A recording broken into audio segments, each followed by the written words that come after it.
यह है ग्राम बोड़ाकी ग्रेटर नोएडा क्षेत्र के तहत है और यहाँ पर ईस्टर्न डेडिकेटेड फ्रेट कॉरिडोर परियोजना से प्रभावित किसानों की मांगों को लेकर अनिश्चितकालीन धरना जारी है और ये धरना 5 जुलाई से चल रहा है। आज 1 महीना हुआ है। आज कुछ किसान संगठन यहाँ समर्थन देने के लिए पहुंचे हैं। आइए देखते हैं खास रिपोर्ट और किसान संगठनों के पदाधिकारियों से बात भी करते हैं। जय जवान, जय जवान, जय जवान, जय जवान। आप ये समझ लीजिए कि कहीं ना कहीं कुछ न कुछ गलत हो रहा है। तो पहला सत्यनिष्ठा, सत्यानुशासन, जो कि आपके निजी जीवन के लिए है, पारिवारिक जीवन के लिए प्रेम निष्ठा और प्रेम अनुशासन है, सामाजिक जीवन के लिए न्याय निष्ठा और न्याय अनुशासन है, और होल समष्टिक जीवन के लिए पुण्य निष्ठा और पुण्य अनुशासन। यही 4 व्रत है।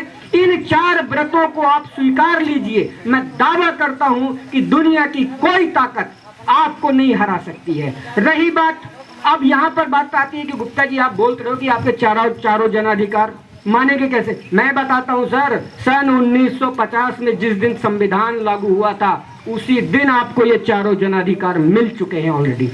यकीन नहीं है तो जो यहाँ सज्जन बैठे हैं जो संविधान ज्ञाता हैं, वो संविधान का पहला पन्ना उठा करके देख लें और उस पहले पन्ने पे क्या लिखा है।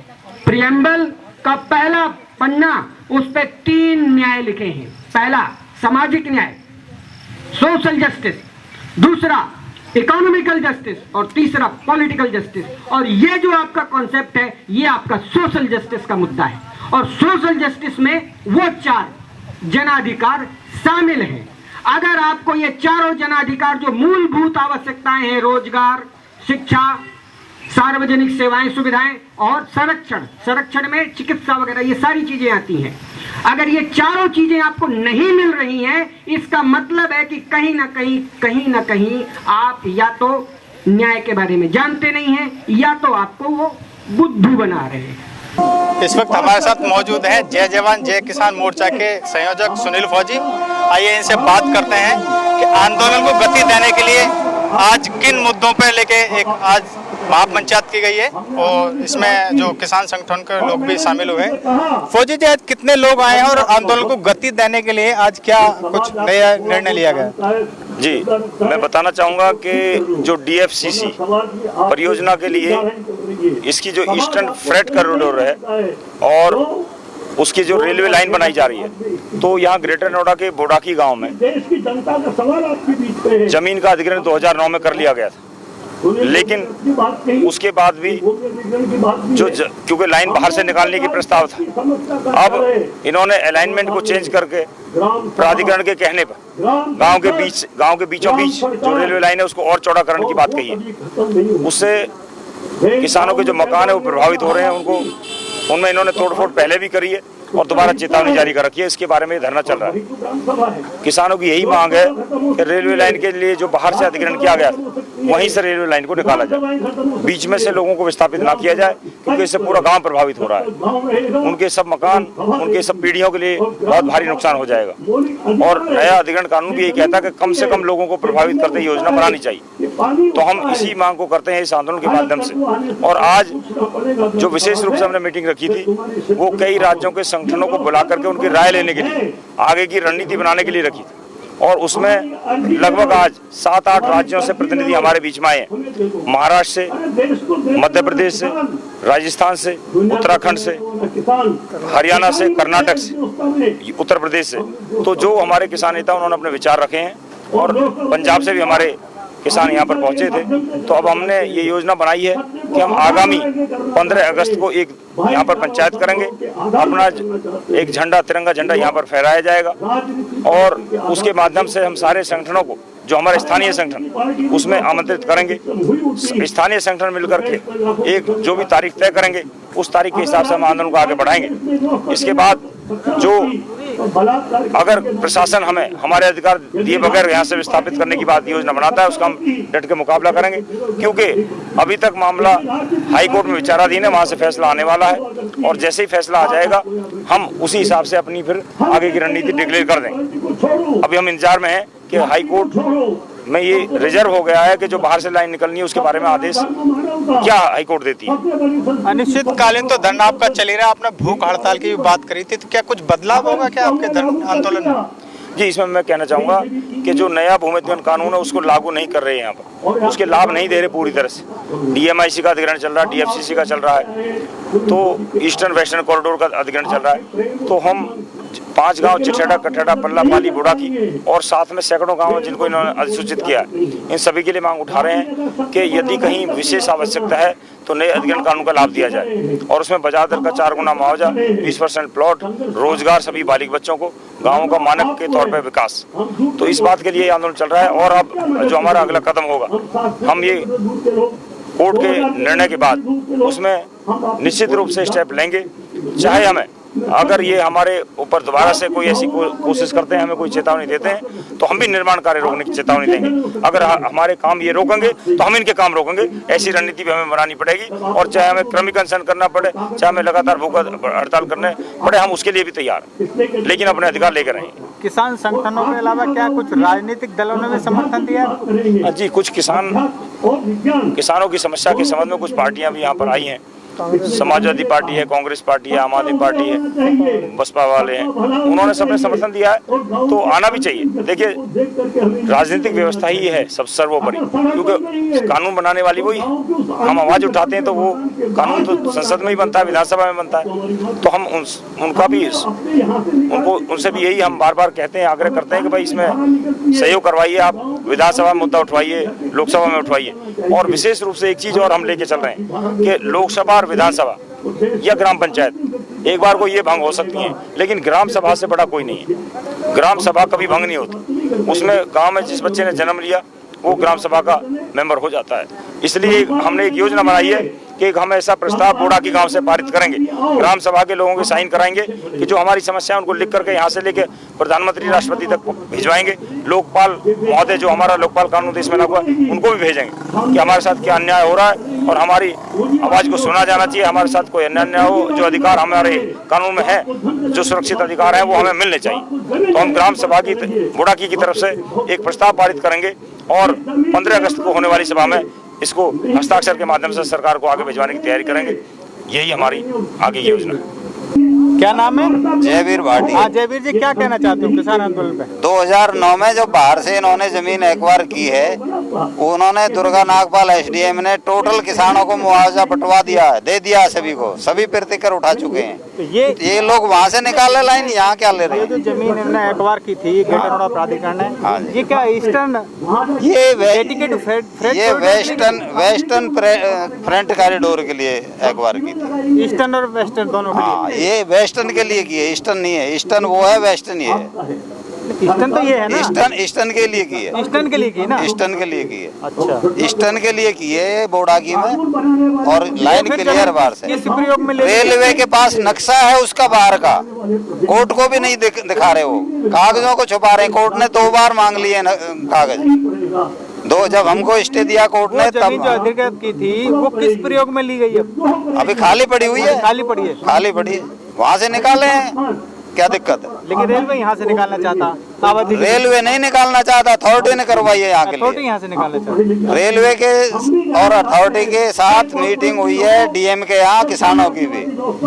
रेलवे के अधिकारी ने मेज पे नक्शा रख दिया बाहर का कि हमारी लाइन तो बाहर से, हमें जरूरत ही नहीं है बोड़ा की गाँव के किसानों की आबादी की। तो DM साहब बोले कि फिर ये किसान क्यों परेशान है, क्योंकि अथॉरिटी वालों से पूछो। अथॉरिटी वालों ने कहा कि हमारी लैंड खराब हो रही है। DM साहब बोले कि तुम्हारे बाप की लैंड है, इसी वर्डों में बोले DM साहब, तुम्हारे बाप की लैंड है, किसान परेशान कर रखे, निकलन तो बाहर कर। फिर DM साहब ने दोनों को सोचते हुए ये कहा कि किसान अपना वो दे, कौन उठना चाहता कौन नहीं।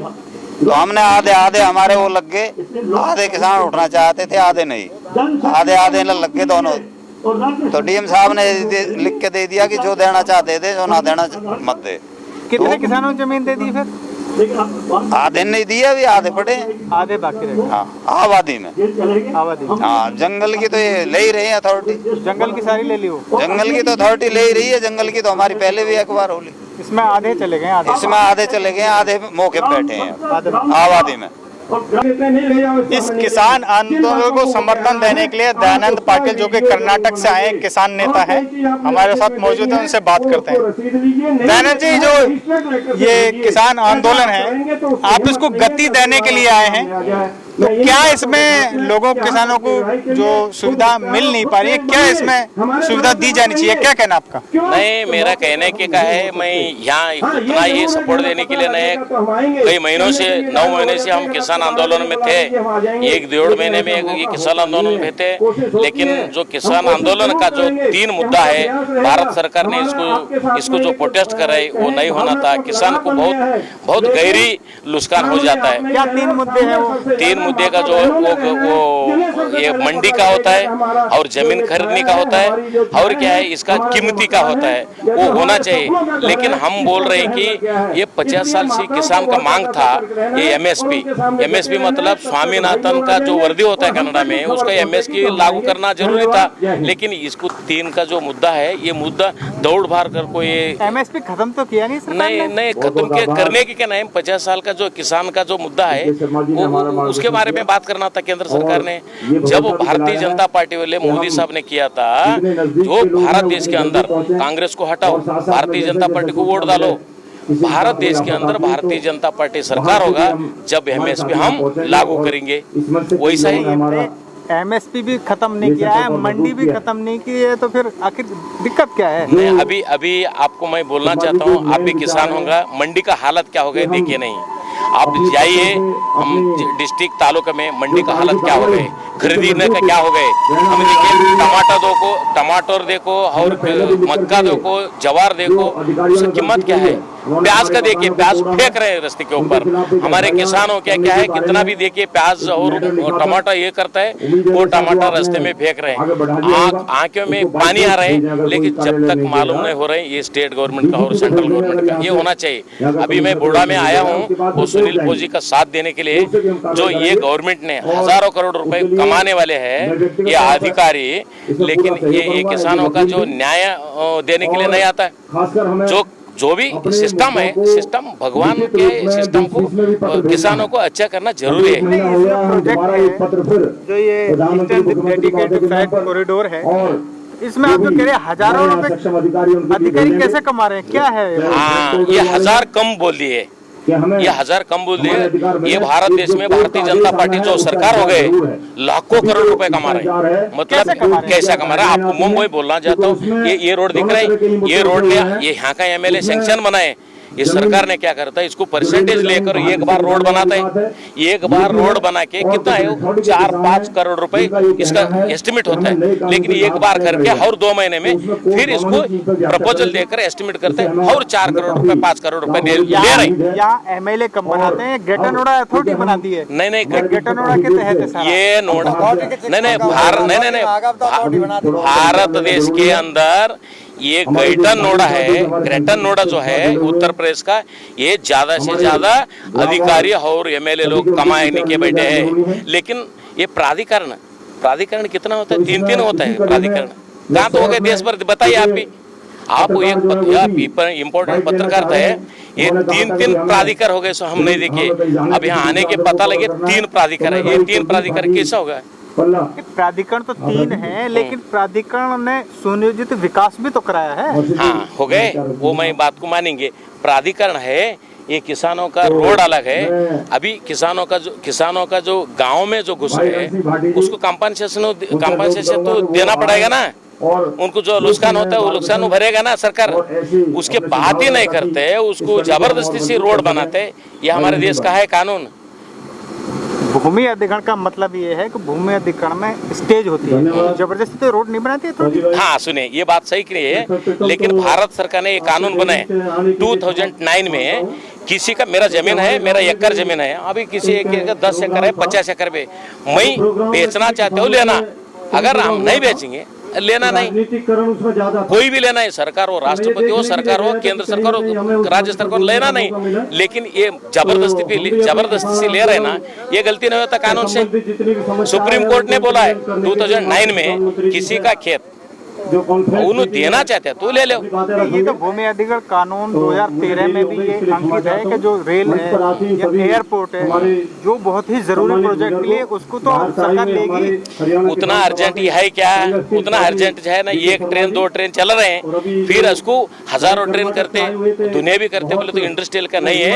मैं आखिरी बार मैं बोलना चाहता हूँ आप पत्रकार से, मैं उत्तर भारत में जरा कन्नड़ा में मैं बात करूंगा, भी हिंदी उतना नहीं आता, लेकिन अभी बच्चे सो हमारे देश के अंदर एक को आपके लिए मंत्री हो कोई हो 38 गुंटा 42 घंटे में 1 एकड़ होता है, ये 32 गुंटे बच गए, लेकिन ऐसी करे वो गाज में बैठे एसी में बैठे हजारों करोड़ रुपए भी कमाए होंगे। अगले बार इजराइल में 5 फीट ऐसा 3-4 अंतर से एग्रीकल्चर बनाना पड़ता है, वैसा नहीं होने देंगे। हम किसान भारत देश के अंदर इकट्ठ हो गए, ये सरकार कोई भी हमारे सामने होगा उसको हम नहीं रखेंगे। इसलिए भारत देश के अंदर किसानों संगठन मजबूत हो रहे हैं। हम क्या है इस सरकार के विरोध है, ये बूढ़ा में हम आया है, इसको न्याय जरूर मिलना चाहिए, जरूर मिलना चाहिए। ये लोग इतना परेशान में है, हमारे इजाजत जा रहे हैं, हमारे घर जा रहे हैं, ये कैसा करेंगे? और भारतीय किसान यूनियन सरकार के राष्ट्रीय प्रवक्ता हमारे साथ मौजूद हैं, इनसे बात करते हैं। शुभ नाम क्या आपका? गोपाल सिंह हूँ और किसान आंदोलन में हूँ और किसान आंदोलन को देख रहा हूँ। राष्ट्रीय प्रवक्ता भारतीय किसान यूनियन किसान सरकार में।